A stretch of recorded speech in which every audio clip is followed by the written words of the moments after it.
Ketika kita diuji dengan ujian ego, marah, perasaan, sakit hati, yang kayak gitu-gitu.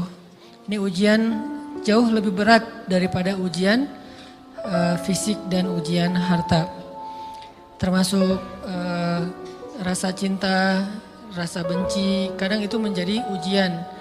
Kenapa ujian bikin kita jadi tidak lagi logis, nggak realistis, dan kadang-kadang mengabaikan hal-hal nilai-nilai yang kita selama ini pegang sebagai satu kebenaran. Kita ngabaikan batasan-batasan syariat. Ini semuanya ujian dari Allah SWT.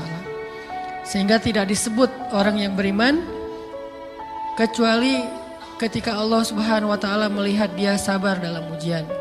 Kalau dia nggak sabar dalam ujian, malah di dalam pembukaan surat Al-Ankabut tadi Allah menggolongkan mereka termasuk orang-orang yang munafik. Apa arti yang orang munafik? Orang yang mengaku beriman tapi sebetulnya dia tidak beriman. Apa salah satu buktinya? Dia tidak sabar. Jadi kalau kita mau menilai diri kita mukmin atau munafik, dan ini bukan materi untuk menjudge orang lain, oh ternyata dia tuh munafik, bukan. Lagi-lagi konsep kita belajar itu angle-nya untuk diri kita sendiri. Saya sangat tidak merekomendasikan kita belajar untuk mendapatkan kaca pembesar, mencari-cari kesalahan saudara kita. Tapi kita belajar untuk semakin bisa bercermin untuk menemukan aib dan kekurangan diri kita. Jadi semakin kita tahu ilmu agama, semakin kita tahu ayat dan hadis, semakin kita punya cerminan untuk menilai diri kita dan memperbaiki diri kita. Bukan nyari kaca pembesar untuk memperjelas aib-aib dan kesalahan orang lain. Kalau kita pengen menilai diri kita ini orang yang mukmin atau munafik, caranya lihat aja kita sabar nggak nih, terutama dalam masalah emosional, dalam masalah ego, dalam masalah marah, dalam masalah hawa nafsu, dalam masalah perasaan cinta, dalam masalah benci segala macam.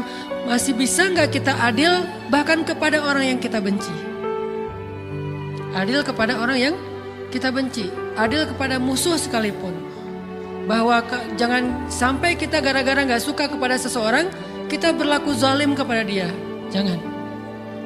Ini berarti kita harus ngelawan ego kita sendiri. Ego untuk memaafkan orang lain. Ego untuk bisa melupakan kesalahan orang lain. Ego untuk bisa berlapang dada dengan hal-hal yang gak nyaman daripada orang lain. Ini adalah ujian yang paling berat. Di situ kita bisa lihat kita nih mukmin atau munafik.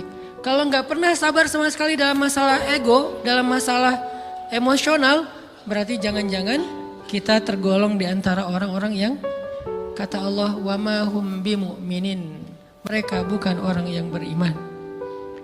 Kata Allah di surat Al-Ankabut, mereka itu adalah wala ya'lamannallahul munafikin, orang-orang yang munafik, nauzubillah min dzalik.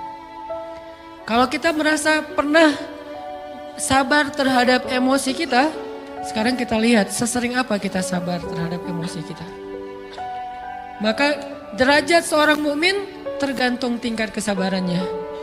Ada yang orang sabar hanya kalau disakiti dengan satu kata. Ada yang sabar dengan satu kalimat. Ada yang sabar dengan satu paragraf. Ada yang sabar dibully rame-rame juga dia sabar. Berarti lahum darajatun inda rabbihim. Orang beriman juga bertingkat-tingkat. Dan tingkatan itu tergantung tingkat kesabaran kita dalam menghadapi ujian. Salah satunya ujian emosional kita, perasaan kita.